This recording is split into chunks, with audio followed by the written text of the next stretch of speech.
Estamos aquí para hablar de la convergencia de la izquierda, de la necesidad de aglutinarnos todos y todas en torno a un proyecto común que gire en contra de los recortes y la situación que tenemos actualmente. Para eso tenemos en esta mesa a Chusa Herrero, es miembro de convocatoria de Construyendo la Izquierda Alternativa Socialista, y es el ejemplo de cómo en Murcia estamos intentando aglutinar todo ese esfuerzo y todos esos pensamientos y esas tendencias que hay a la izquierda del PSOE para construir un proyecto mayor.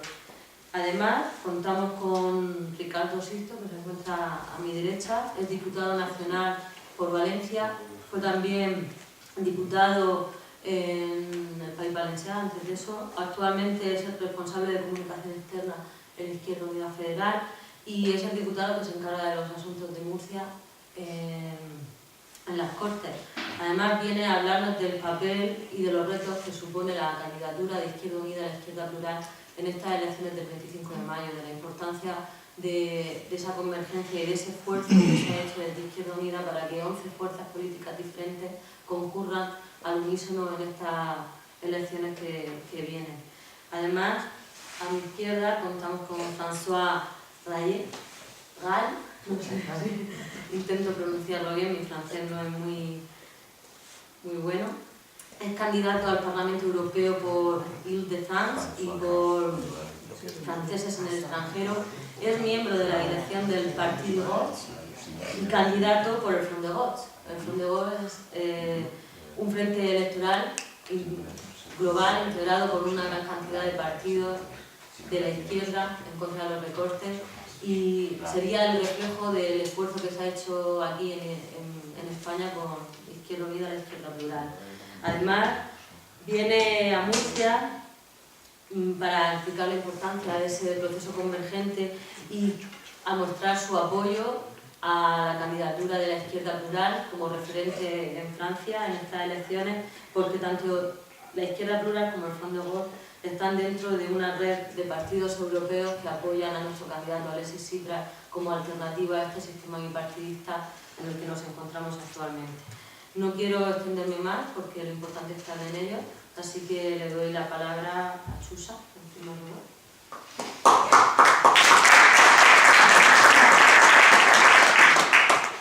Bueno, buenas tardes a todos. Yo creo que todos nos conocemos y hemos sido cómplices de muchas cosas. Voy a empezar un poquito, no sé cómo, pero supongo que procuraré que lo entendáis. Ahora mismo está viendo esta botella, que veis que está casi a punto de rebosar, ¿no? Pues así que estoy yo. Si me esparramo un poco me lo decís, porque solo falta que ahora comiencen los actos con estas poesías y estas cosas que a mí personalmente ya me llegan ya no sé hasta dónde, ¿no? Vamos a ver, yo no soy de palabras de estas complicadas. Yo lo único que veo todos los días, y veo en mi trabajo, que la mayoría ya sabéis que trabajo en una oficina de empleo, veo desahucios de personas. Ya no hablamos de casas, que fijaros si es importante, ¿no? Y no hay un patrón de personas desahuciadas en estos momentos, ¿no? Hay desahuciados muy jóvenes, de edad mediana como en mi caso, y de cualquier edad, ¿no?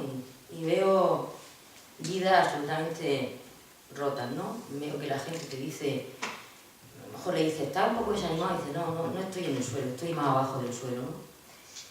Y te va llenando de esas experiencias de vidas de personas como las que estamos aquí, ¿no? Cada uno con su mochila. Y yo creo que lo que estamos tratando de hacer, tanto en esta candidatura de elecciones europeas, como el ejemplo que decía María, del próximo trabajo que tendremos que seguir a partir del 26 para conseguir en esta región también romper lo que supone 20 años de losa de corrupción y de losa de sinvergüenzas que nos están jodiendo la vida a todos. No distinguimos ahora mismo entre un francés, como está aquí François, o una, no se sabe de dónde, como soy yo, o una lorquina. Creo que tú ejerces todavía de lorquina, yo, según donde estoy, ejerzo de una cosa, ¿no? Y eso de la Unión Europea es una mentira, ¿no? Es un invento que algunos se creyeron más, otros creyeron más, otros menos. Y la realidad es que sales incluso de tu pueblo, de tu comunidad autónoma, por ejemplo, y resulta que no te venden una medicación porque eres de otra comunidad autónoma. Sales de los Pirineos y resulta que hay unas prestaciones por desempleo de una manera, hay una jubilación distinta, hay una pensión distinta, hay una universidad con unas tasas distintas. Por lo tanto, ahí están las pruebas de que esto es mentira. Y a mí no me gustan las mentiras, las soporto bastante mal, con lo cual pues estoy muy cabreada, ¿no? Me imagino que como todos vosotros. Lo único que realmente se mueve libremente es el dinero de algunos, ese dinero que nos quitan a los demás, para algunos tenerlo en esas cosas que llaman paraísos, que yo no sé si será un paraíso o será un infierno, porque no tengo dinero en esos sitios. Con lo cual, desde la experiencia de cada uno, yo creo que uno solo no va a ningún sitio, ni como persona, ni como partido. A las pruebas nos remitimos de que hemos conseguido hacer un frente que yo creo que va a dar mucho que hablar y que vamos a conseguir poco a poco cambiar esa situación y de que cualquier ciudadano, esté donde esté, de esta Europa, que yo no le puedo llamar ahora unión, porque no hay unión ninguna. De hecho, por mucho pasaporte y por mucha identidad que tengamos, está demostrado que no se nos trata igual, ni de nosotros fuera, ni lo de fuera aquí. Por lo tanto, que hay que construir con la ilusión, con la solidaridad, con el respeto, con la convicción de que todos somos personas y que todos tenemos las mismas necesidades, las mismas ilusiones, transformadas un poquito con la forma de ser de cada uno, ¿no? Pero yo sé que todos los que estoy aquí mirando la primera fila y la segunda y la otra, hemos hablado muchas veces y todos compartimos esa misma ilusión. Por lo tanto, hay que sumar esas ilusiones, como lo estamos haciendo. Hay que pensar que el trabajo no se acaba en una campaña. A veces las campañas podrían dejar de ser campaña y podrían no haber campaña. Yo soy de esa opinión. Pienso que a partir de ahora, el trabajo que se haga ahora, la ilusión que se haga ahora, las sumas que se hagan ahora, el respeto que se haga ahora, ese decir podemos entre todos hacer las cosas, no se va a quedar en un saco roto, sea cual sea el resultado que contemos los votos el día 26. Eso siempre estará ahí. La unión, eso que hablamos de esas redes de verdad entre personas que sean tan fuertes que no la pueda traspasar nadie, eso tiene que quedar a partir del 26. Y tiene que seguir trabajando donde estemos cada uno. Habrá compañeros que estarán ahí de eurodiputados, yo espero que muchos compañeros, pero los que no estemos en ese sitio tendremos nuestro lugar para seguir sumando, para cambiar esta Europa y que de verdad no sea la Europa de esas cosas raras que yo no entiendo. Yo no sé si vosotros las entendéis, yo no entiendo de cifras ni de historia, entiendo que las personas no hemos contado para nada en esto que algunos inventaron. Entiendo que sigue habiendo discriminaciones, entiendo que las personas siguen siendo lo último para aquellos que toman las decisiones. Y no quiero que eso sea así. Otras cosas porque tengo un hijo que siempre me regaña porque siempre lo saco a colación, pero bueno, es un zagal guapísimo, evidentemente más guapo que la madre, que va a cumplir 20 años y que me dice permanentemente que él no quiere educar a su hijo en este país. Pero es que tampoco sabe dónde. Y es un puñetero porque se ha viajado ya a 8 países de Europa. Y siempre me dice, madre 0, Pablo 8. Digo, por goleada me gana. Y ahora ha venido de Grecia. Él le gusta más la Europa del Norte, por aquello de tal, pero ha venido de Grecia. Y decía, he estado con todos los rojazos. Me mandó una foto de la Sirisa y todo griega. Digo, no quería que te mandara un amanecer dorado. Y entonces venía y dice, qué diferente, qué Grecia de Irlanda, que me gusta mucho Irlanda, o de Finlandia, de no sé cuántos países. Dice, pero hay una cosa en común, y yo lo digo porque a veces pensamos que los más jóvenes o que nuestros hijos pues tienen que aprenderlo todo de nosotros, porque somos más listos y más tal, y hemos vivido más. Y hacía un análisis, el puñetero es que me lleva loco, no me deja, tengo que ir siguiendo el paso, Y decía, sí que es lo de siempre, mamá. Vas por la calle y hay tristeza. Digo, joder, qué tío. Hay tristeza. Igual que cuando me paseo por Murcia o me paseo por otro sitio. Y eso es lo que tenemos que cambiar. Y es un muchacho, un hombre, ella un hombre, además, ya lo digo, no voy yo que me pongo colorado hablando de él, que no le pone nombre a las cosas, ¿no? Es lo que decían ayer, ¿y tú qué cargo tienes? Yo bastante tengo que cargar con mi vida, no tengo sin siglas, sin historia, solo dice, mamá, hay que ayudaros, tenemos que ayudaros en esto. el otro día pegando carteles. Tenemos que ayudar a esto. Y joder, qué bien, ¿no? Tener un hijo que te empuja de esa manera y que no te puedes parar, porque joder, ya te está diciendo, tira para adelante. Entonces, yo creo que es una oportunidad única para que la gente más joven, que algunos han vivido mucho, intensamente, aunque tengan pocos años, sin ponerle una etiqueta, sin ponerle unas siglas que muchas veces echan para atrás a la gente, ¿no? Y es así, lo tenemos que reconocer. Digamos, esto, la izquierda plural, pues no, pues la izquierda plural suena bien, ¿no? En realidad siempre es un término que nos gusta a la gente, que nos decimos de izquierda o que nos decimos, no sé qué palabra poner, ¿no? Entonces creo que tenemos que aprovecharlo, creo que hay que darle a conocer más a los jóvenes lo importante que es votar, lo importante que es votar con cabeza, y creo que ese es el camino que estamos haciendo mucho. Primero pedir el voto y después convencer, pero sobre todo con hechos, de que la mejor opción es la nuestra. La mejor opción no para los españoles, la mejor opción para Europa. ¿Que queremos tener a un griego? Como dice el compañero Carlos, a un griego pringao como nosotros, no a un alemán, a un tal, que al final van a ir a lo mismo. A seguir manteniendo los privilegios de unos pocos, a seguir olvidándose de la gente de Europa, y por lo tanto yo creo que no tenemos que calentarnos mucho la cabeza, que es una cosa evidente, que hay que decir las cosas muy claras y como son. Y voy a terminar con una frase que no sé si la voy a ser capaz de decir. Es que se la ha copiado la Elena Valenciano. Y hablamos de idiomas distintos. Luego me dicen que soy injusta con el Partido Socialista Obrero Español, que me cuesta mucho decirlo porque, como sabéis, yo he pertenecido mucho tiempo a ese partido. Y decía la colega algo así como que ellos proponían flexibilizar el pago de la deuda a unos plazos que no hicieran sufrir a la gente. Y yo le digo, si ya se ha muerto, ¿para qué lo va a cuidar? Si la gente ya la ha matado. ¿Qué para ahora flexibilizar? Lo que pensaba antes, ¿no? Me la apunté, creo que la llevo todavía aquí en el bolsillo del pantalón, porque no la pude... Hoy parece que me inspira un poco. Es un disparate, ¿no? Decir, ¿qué vas a flexibilizar ya? Si no ha sido flexible, se han tirado a la gente a la calle, se lo han dejado sin educación, sin sanidad, sin dependencia, sin aire para respirar. Ahora te acuerdas que tienes que flexibilizar. Y me gustaría, y muchas veces... Yo no me gusta hacer retos por Twitter, porque como soy un poco chula, así por Twitter, pero les digo, cuando queráis, de lo que queráis hablamos. No me digáis que soy injusta por Twitter. No soy injusta, digo las cosas como son. Y los que estéis aquí lo sabéis todo. Por lo tanto, vamos a hablar con la gente como ellos nos entienden. No de historia, no de flexibilizar, no de decir, ahora me va a dar... Pasa como en sanidad, ¿no? Oye, es que te voy a mandar a la prueba pues, para el año que viene. O como la consejería de esta región de Murcia pretende que los niños de 5 meses aguanten sin su medicación. Pues no sé, hasta que hagan la primera comunión, que para eso es muy importante, ¿no? Y después decimos, coño, se nos ha muerto el niño.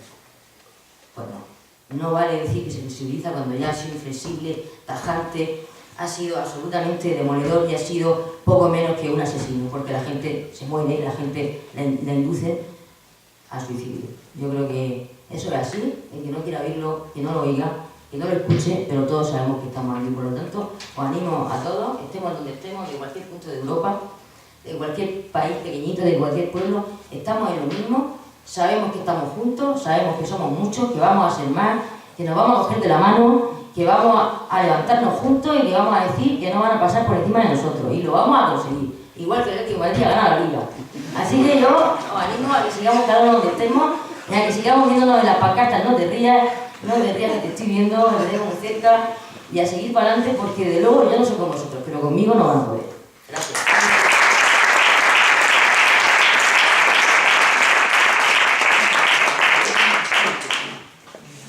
Muchas gracias. Lo que en un acto que hizo Carlos Martínez dijo claramente que la gente no había dejado el socialismo, que había sido el Partido Socialista el que había dejado el socialismo. Sí, así es. Bueno, le quiero dar la palabra ahora a Ricardo Sisto y escuchar lo que tenga que decir. Yo es que con los altavoces no me aclaro, yo prefiero muchas veces levantar la voz, que se me escucha, porque con estos cachivaches... Muchas gracias. Bueno, pues... ¿Se oye? ¿No se oye? ¿Sí? Sí, sí, sí. ¿Ahora?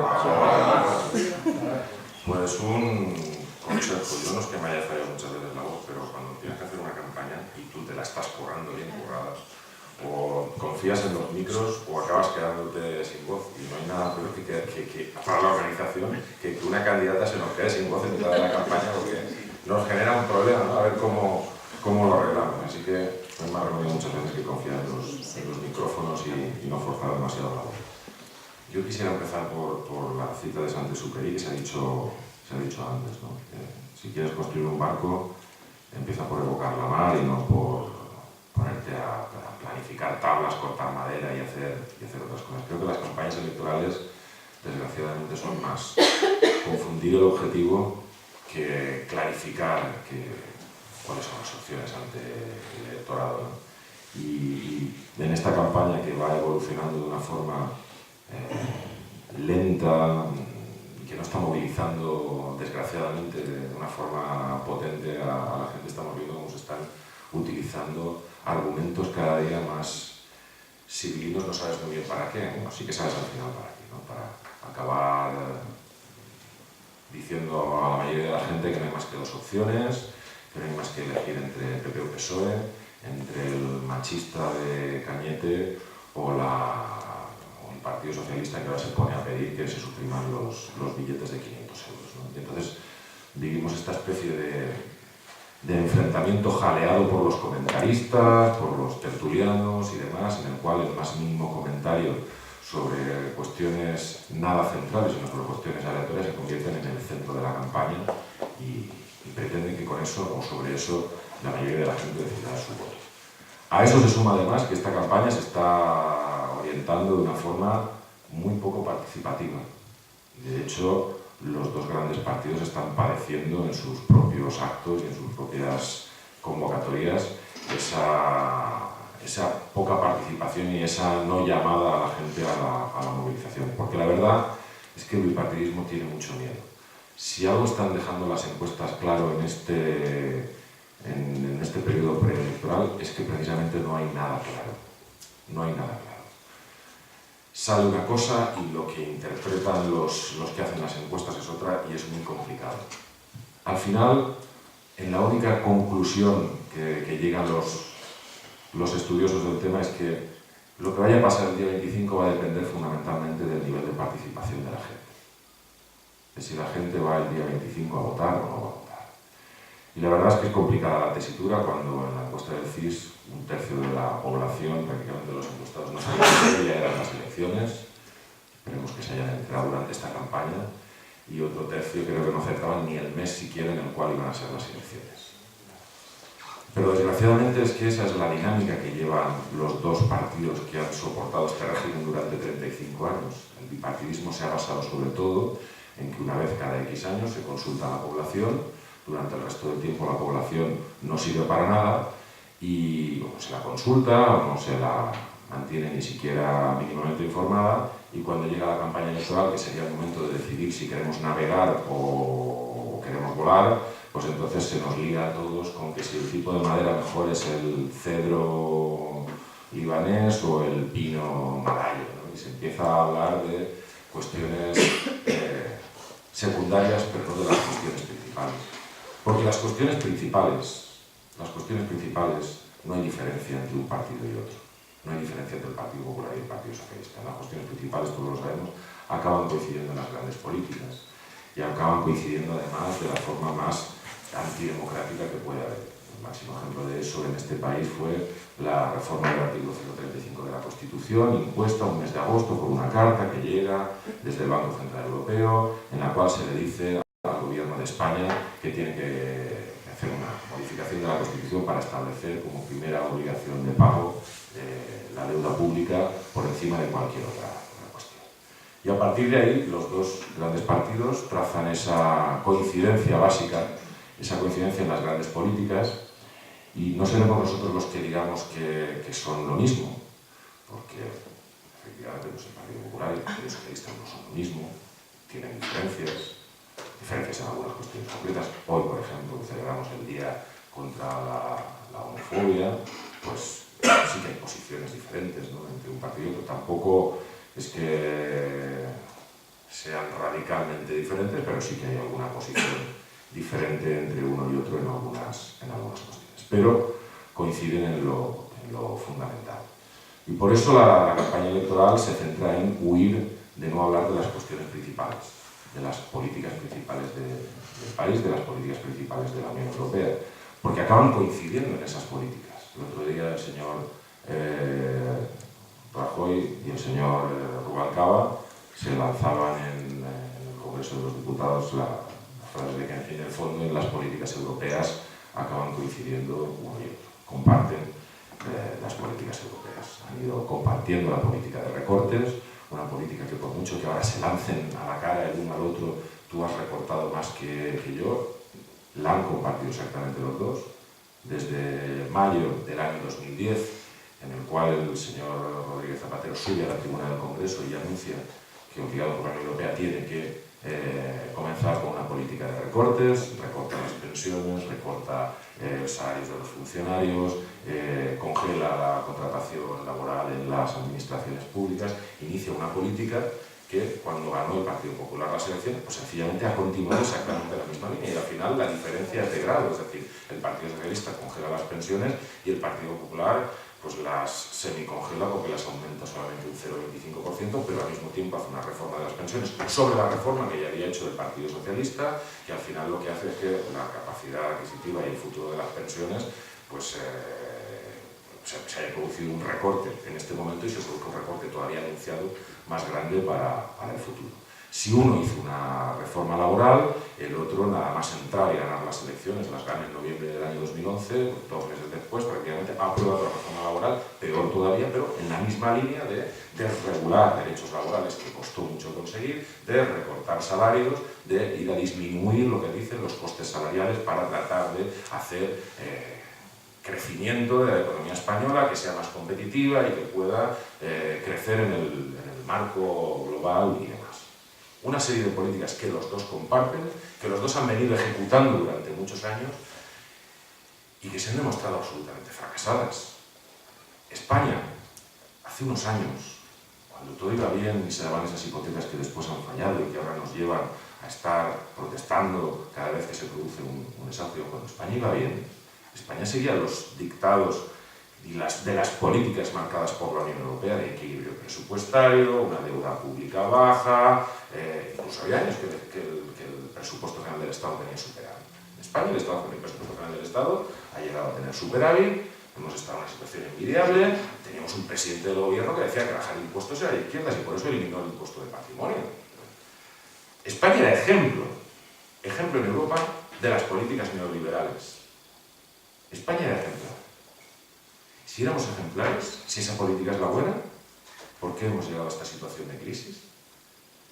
¿Os acordáis que en aquella época en la cual la economía iba tan bien, todo crecía tanto, ese señor que ahora está en la cárcel, que era el jefe de los empresarios, decía que también había que tener una contención salarial porque si no se disparaba la inflación, porque si no, no éramos competitivos? Si cuando la economía va bien hay que recortar salarios, y cuando la economía va mal también hay que recortar salarios, ¿por qué se va mal la economía? ¿Qué es lo que falla? En esto no entra ninguna de la campaña electoral, ni entra en el debate a dos, ni el Partido Popular lo explica, ni el Partido Socialista lo explica. ¿Por qué si España era ejemplar? ¿Por qué al final llegamos a esta crisis? Pues porque la política que han aplicado los dos no es ejemplar. La política que han aplicado los dos es precisamente la que nos ha traído a esta situación de crisis. Y ahora los dos partidos se empeñan en que la misma política, con una diferencia de grado, es decir, yo congelo pensiones y yo las aumento el 0,25, yo recorto el 3 y tú recortas el 3,5, con esa simple diferencia de grado, plantean que aplicando las mismas políticas vamos a salir de la crisis. Absurdo, absurdo. El Partido Popular centra su estrategia en decir que la economía se está recuperando. La economía se está recuperando y dentro de poco este crecimiento irá llegando paulatinamente a la mayoría de la población. Y sin embargo, lo que nos encontramos es que es absolutamente incongruente con las previsiones que el propio gobierno envía a Bruselas. Y las previsiones no ya solamente del propio gobierno, de cualquier instancia económica nacional e internacional, previsiones de evolución del desempleo. ¿Qué es lo que nos preocupa a la mayoría de la población de aquí al futuro? Es que el desempleo continuará alrededor del 25% en los próximos 5 o 6 años. No hay ninguna perspectiva de que eso cambie. Pero de eso no se habla. Y no se habla precisamente en unas elecciones, las elecciones europeas, en las cuales vamos a elegir un Parlamento Europeo con más poder que se ha tenido nunca, un Parlamento que podría plantarle cara a las directrices que se han convertido en troncales, las directrices políticas de política económica que se han convertido en troncales en los tratados que constituyen la Unión Europea, pero sin embargo de todo eso no se habla porque comparten esas políticas. Frente a esa dinámica, nosotros estamos dedicando esta campaña a explicarle a la gente que hay que votar alternativamente, hay que votar otras políticas frente a esas que no nos van a sacar de la crisis. Y desde Izquierda Unida hemos hecho un esfuerzo importantísimo en la voluntad de convergir, el acto de convergencia de la izquierda, en la voluntad de converger con otras fuerzas políticas. Lo hicimos en las elecciones generales y hemos vuelto a repetir esa apuesta en las elecciones europeas. Hemos hecho una coalición con 11 fuerzas políticas españolas. Hemos hecho un acuerdo importante. Es nuestra estrategia política. ¿Hubiese podido ser un acuerdo más grande? Probablemente. ¿Por qué no se dio un acuerdo más grande? Pues probablemente porque no se planteó por parte de con quien nos sentamos a la mesa qué condiciones ponían asumibles por parte de todos. Porque no es asumible en un acuerdo entre personas y fuerzas políticas y tal, plantearle al de enfrente cómo tiene que hacer las cosas en su casa, enfrente o al otro, o a todos a la vez. Sobre todo cuando esa opción que plantea a los demás cómo tienen que hacer todos la cosa en su casa acaba conformando una opción absolutamente personalista en la cual pues, se sigue el ejemplo de acabar poniendo la fotografía hasta en la papeleta, algo que en este país pues, solamente han hecho algunos empresarios que se metieron en política y creo que son de infausto recuerdo para mucha gente. En fin, lo que nos alegra es que coincidimos políticamente en muchas cosas, en muchas cuestiones programáticas y que, bueno, largo es el camino y que podemos acabar encontrándonos coincidiendo políticamente y acabar sumando. Y esa será nuestra voluntad. Ha sido nuestra voluntad y seguirá siendo nuestra voluntad en el futuro.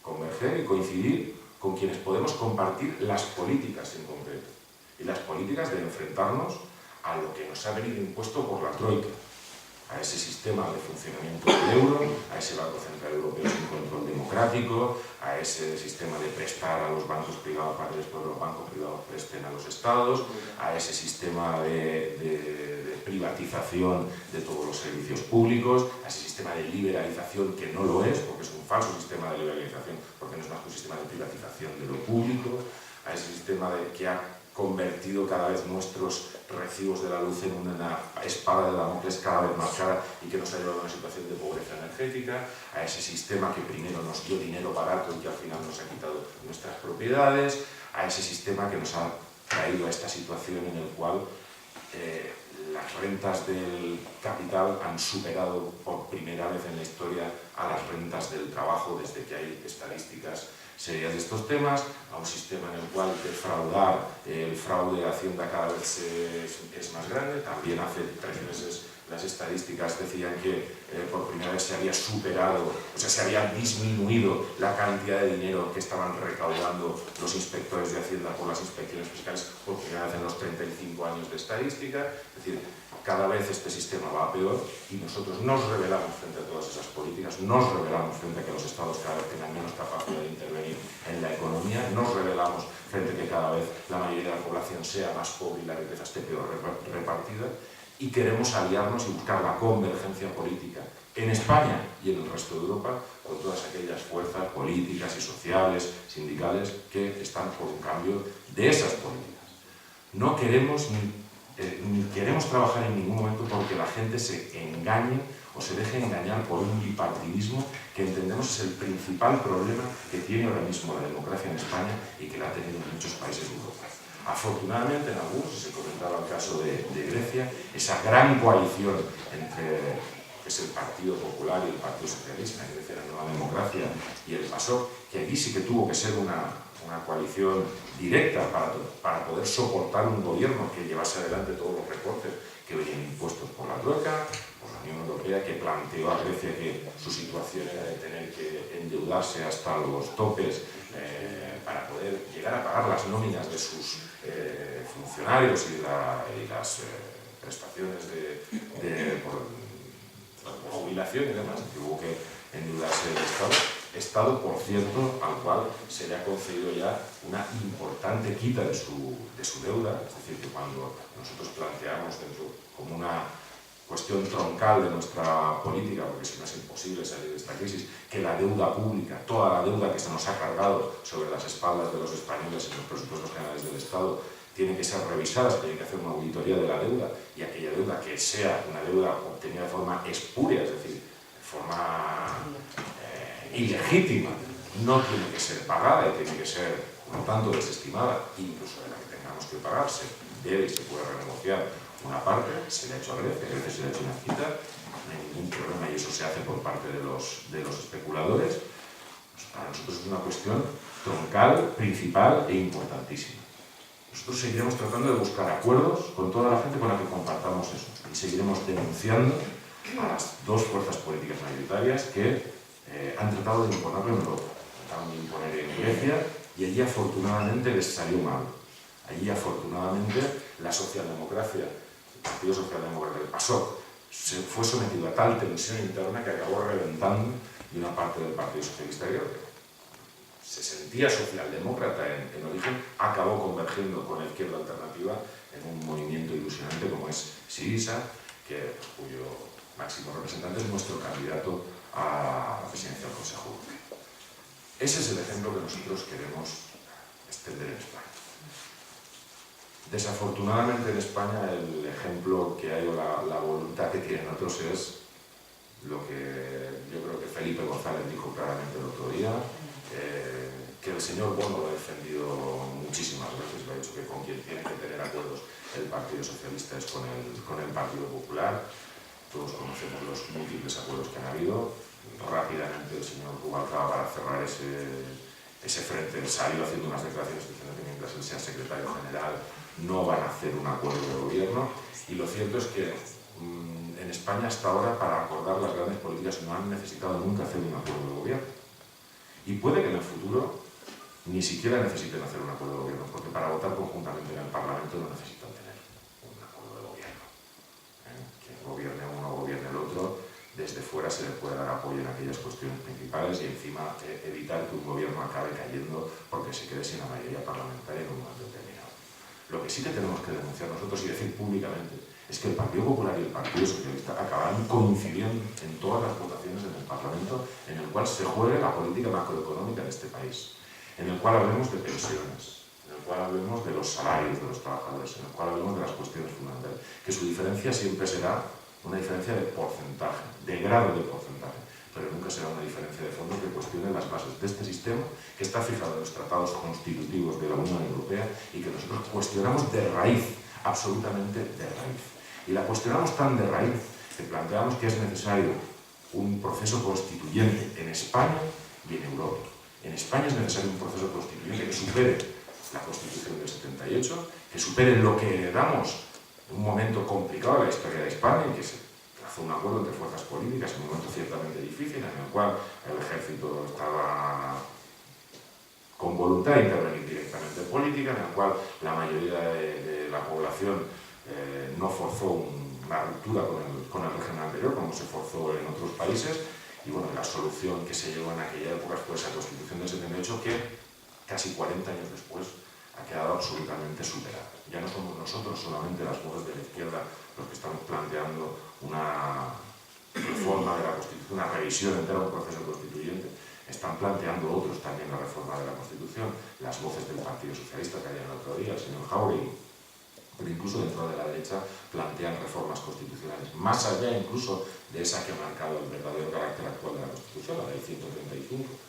Otros están pidiendo también reformas de la Constitución que no irán por donde a nosotros nos gustaría que fuesen.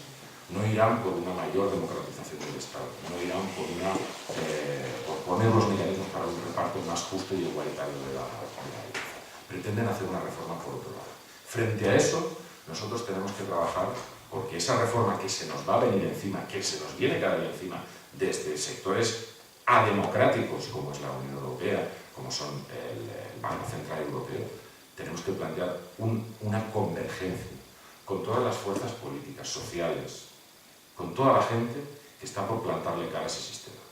Por eso, la parte que me toca desde Izquierda Unida, trabajando en la izquierda plural, yo creo que es un buen trabajo que se está haciendo ahora mismo en el Congreso de los Diputados, una experiencia positiva, desde esa generosidad que ha caracterizado siempre nuestra historia, la historia además del Partido Comunista, que ha sido un partido que se ha abierto en España históricamente a confluir, a sumar, a trabajar por la democracia, esa historia de suma de voluntades que ha heredado Izquierda Unida y que en un momento determinado fue ejemplo en la izquierda europea, que en otros países se ha también trasladado, en Alemania, en Francia, en otros países, a voluntad de convergencia política de fuerzas políticas de la izquierda. Es nuestra línea de trabajo y lo va a seguir siendo. Es nuestra apuesta fundamental. Competir en un momento determinado en las elecciones nos lleva a decir que nosotros tenemos una tradición, tenemos una historia, tenemos una voluntad de dominar, que no estamos por proyectos personalistas en un momento determinado, pero eso no nos lleva a cerrar puertas.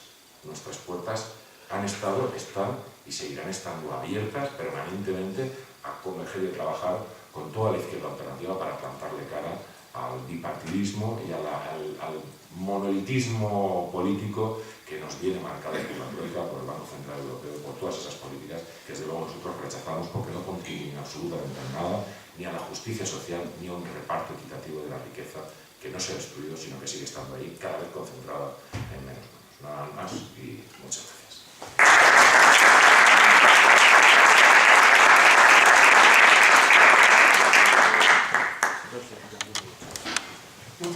Muchas gracias, Ricardo. Le doy la palabra ahora a François y no sé si se me escucha. No tengo la voz de Ricardo, la voz profunda, pero voy a intentar hacerme entender, a pesar de no estar acostumbrado a intervenir en castellano. Primero quería dar las gracias a Izquierda Unida Murcia por la invitación y estoy muy honrado de trasladar el apoyo del Front de Gauche a la lista Izquierda Plural, que para nosotros es la lista de la alternativa real en este país para romper justamente esa coalición de hecho que hemos vivido entre las fuerzas que representan el Partido Socialista Europeo y el Partido Popular Europeo. Si tengo que hablar desde el punto de vista de un ciudadano europeo del Front de Gauche, como francés, yo hablaría de Europa como la Europa de las tres trampas que se nos ha tendido, que se nos están tendiendo. Si no soy correcto, me corregís. La Europa, el proyecto colectivo europeo era un proyecto de paz, de teoría, de desarrollo, de bienestar, de solidaridad entre las regiones europeas, y este proyecto se ha salido del guión trazado.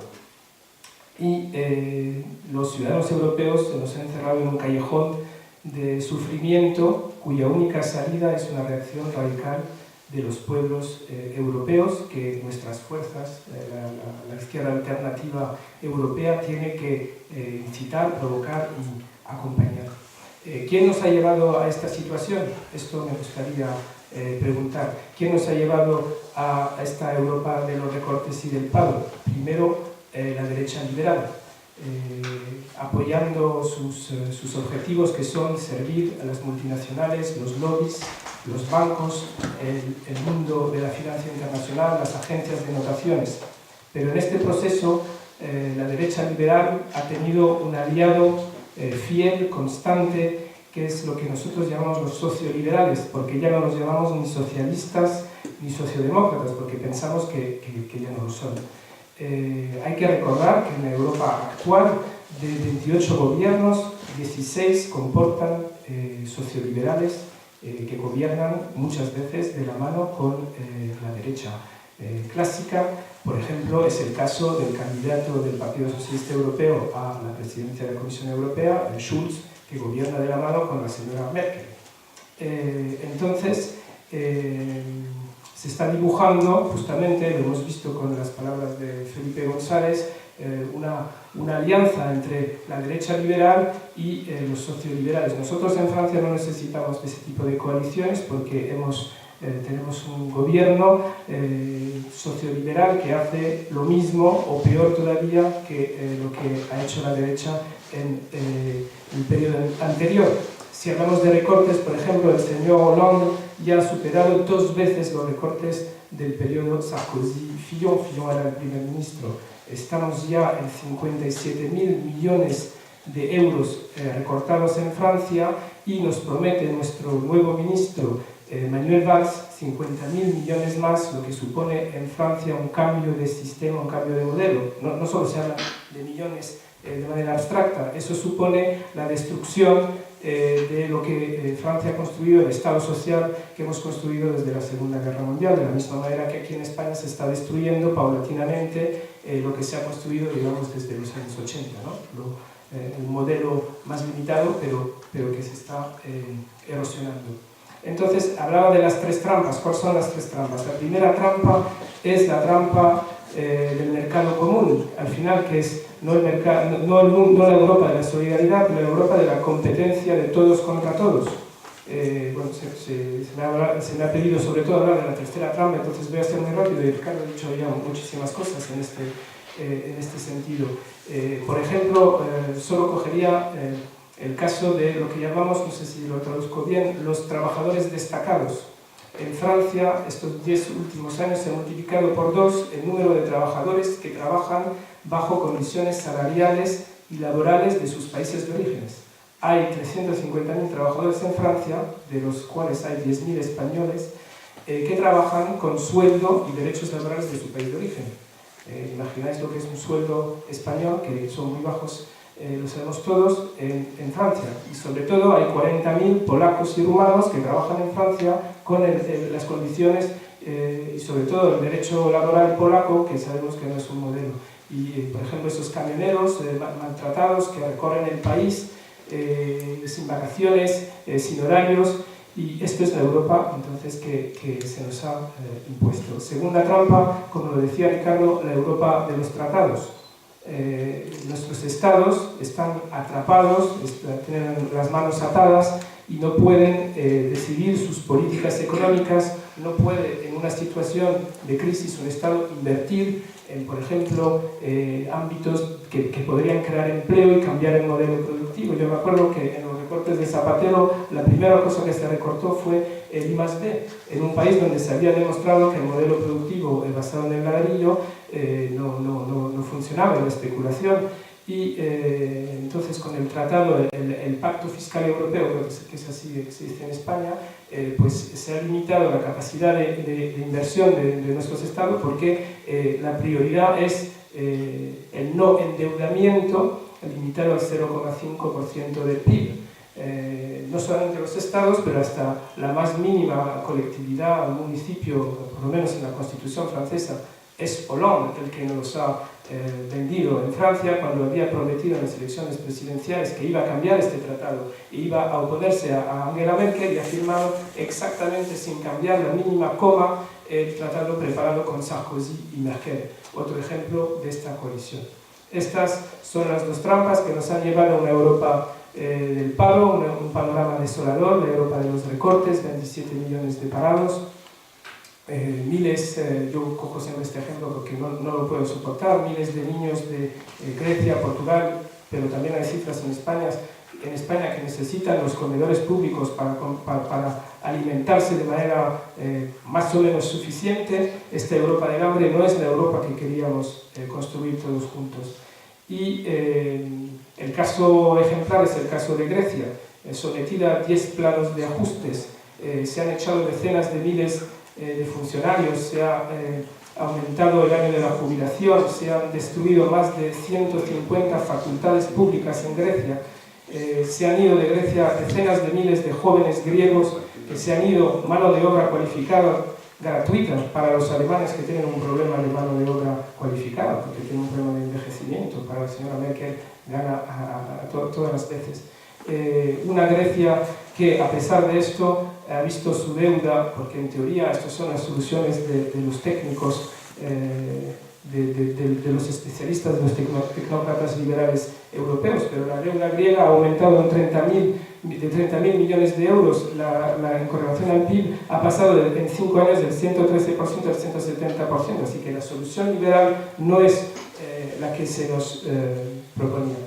Y en este contexto terrible se nos está preparando, no sé si todo el mundo está al tanto, pero la lista Izquierda Plural es la única para mí que ha llevado este tema en el debate político en España, el Tratado de Libre Comercio entre Europa y Estados Unidos, que sería la tercera trampa.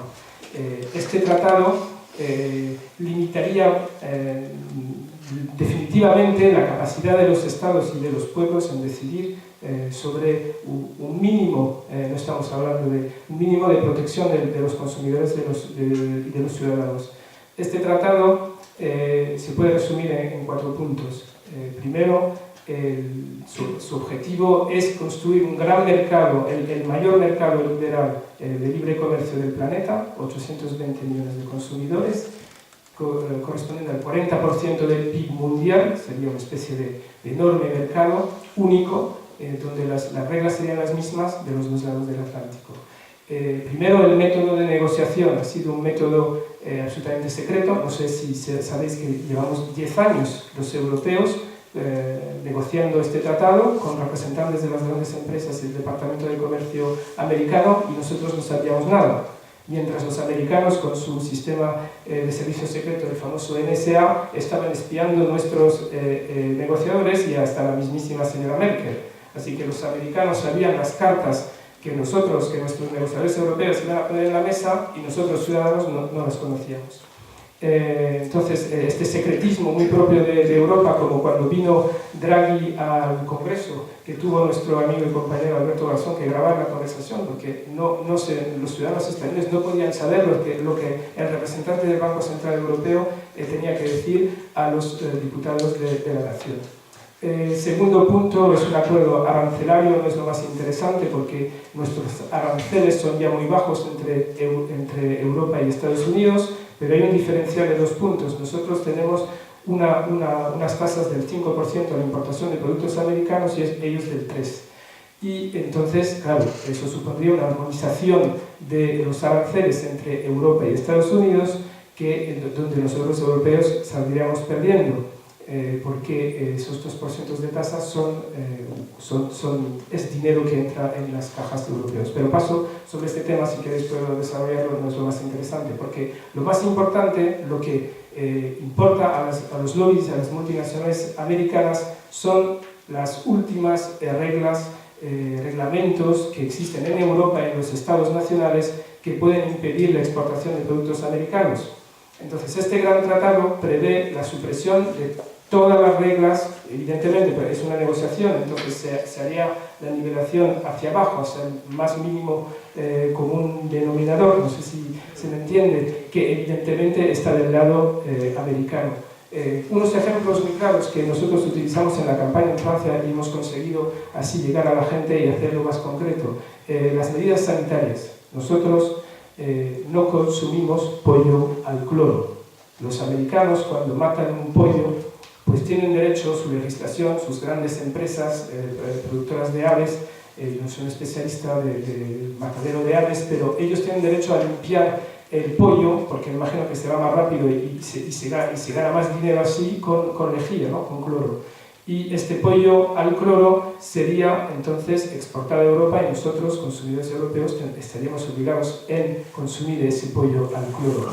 Entonces nosotros hemos conseguido que el comisario al comercio, que se llama De Gucht, que es poco conocido como todos los androides de la Comisión Europea, De Gucht es un belga y entonces ha salido porque la prensa le preguntaba por el pollo y he dicho, no, yo exigiré personalmente que el pollo al cloro esté etiquetado y entonces en las carnicerías o en los supermercados europeos un consumidor podrá elegir entre el pollo al cloro y el pollo de coral normal y yo, De Gucht, compraré el pollo de coral, por supuesto. Y eso nos demuestra la visión que tienen los tecnócratas europeos de lo que seremos de los derechos de nuestros ciudadanos. Por supuesto, habrá una serie de ciudadanos humildes que no podrán comprarse el pollo de coral, que tendrán que comerse el pollo al cloro, y sabemos que muchas veces los productos de baja calidad, más competitivos, pues acabarán con el pollo, digamos, normal, no necesariamente bueno. También tienen los americanos unos cerdos criados, he buscado un ejemplo que hable más a los españoles, tal vez, unos cerdos criados con unas medicinas que se llama, una proteína que se llama ractopamina, y esa medicina está prohibida en 160 estados del mundo, ¿no? Entonces produce una carne de cerdo menos grasienta. Todo el mundo sabe en España que el buen jamón es un jamón con grasa, no con proteína. Entonces nosotros estaríamos obligados a comer este cerdo ibérico ractopaminado, ¿no? Y bueno, luego también en el ámbito ecológico, como en Estados Unidos está autorizado el fracking, pues obviamente ya nuestros estados no podrían rechazar la exploración del gas de esquisto. No sé si he buscado bien la palabra. Y entonces nuestros movimientos colectivos, todo lo que hemos construido, no tendrían voz, no podrían, es una manera para las empresas americanas y los inversores de protegerse de cualquier reacción de los ciudadanos. También hay consecuencias en el mundo cultural. Hemos visto un poeta abrir el acto, pero las editoriales americanas son muy potentes, producen libros en castellano y podrían invadir el mercado y destruir lo poco de editoriales nosotros en Francia tenemos una cultura subvencionada. Esto sería imposible en el contexto del Tratado de Libre Comercio Europeo. Por fin, el último punto, por si todavía podría haber una reacción de parte de estos europeos un poco raros, el tratado prevé la generalización de lo que se llaman los tribunales de arbitraje. Entonces, son unos tribunales privados cuya jurisdicción se impondría a las jurisdicciones nacionales de nuestros países europeos. Siempre y únicamente puede atacar un inversor, una multinacional, en este caso americana o europea si quiere invertir en Estados Unidos, pero sería más bien el contrario, a un Estado. Entonces, un tribunal de arbitraje no es un tribunal que funciona según las leyes votadas por los ciudadanos, es un tribunal que funciona según un convenio, ¿no?, que han firmado nuestros negociadores. ¿Qué supone? Un caso muy práctico, porque esto ya existe en el Tratado de Libre Comercio norteamericano, ALENA lo llamamos los franceses, entre Canadá, México y Estados Unidos. El Estado de Quebec, el Estado federal canadiense, ha decidido una moratoria sobre el fracking, por ejemplo. Y inmediatamente, gracias al Tratado de Libre Comercio norteamericano, la empresa que se llama Lone Pine le ha denunciado hacia un tribunal de arbitraje y le reclama $250 millones de compensación para proteger sus inversiones. Conocéis también el caso en Ecuador del caso Chevron, que ha ido a un tribunal de arbitraje, y una empresa como Chevron Texaco puede poner de rodillas a un gobierno como el de Ecuador, porque le reclama $9.000 millones de compensación en cuanto ella era la responsable de esos vertidos en el Amazonas. Entonces, este es el mundo que se nos está preparando. Este es un gran reto de estas elecciones europeas, donde la izquierda alternativa que representamos y nuestro candidato común, Alexis Tsipras, debe contrarrestar, no sé cómo decirlo, y porque nosotros no queremos de esta Europa del palo, no queremos de esta Europa del pollo al cloro y del cerdo ractopaminado. Queremos que se devuelva el poder a la gente, y por eso necesitamos romper, es nuestro lema en el Front de Gauche, romper esta Europa de los tratados para volver a fundar un proyecto colectivo de solidaridad entre los pueblos, y por eso contamos con el suceso, el éxito de la lista de Izquierda Plural en las próximas elecciones. Muchas gracias.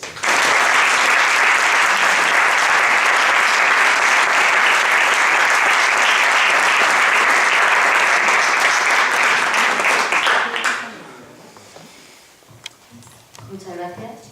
Ha sido muy clarificador la explicación del Tratado de Libre Comercio, un tratado que se está aplicando por lo bajín y que ya incluso Izquierda Unida llevó al Congreso para que se postularan en contra y exigieran la necesidad de que los ciudadanos y ciudadanas lo votáramos para ver si estábamos de acuerdo o no. ¿Y quién votó en contra? El Partido Popular y el Partido Socialista. beat.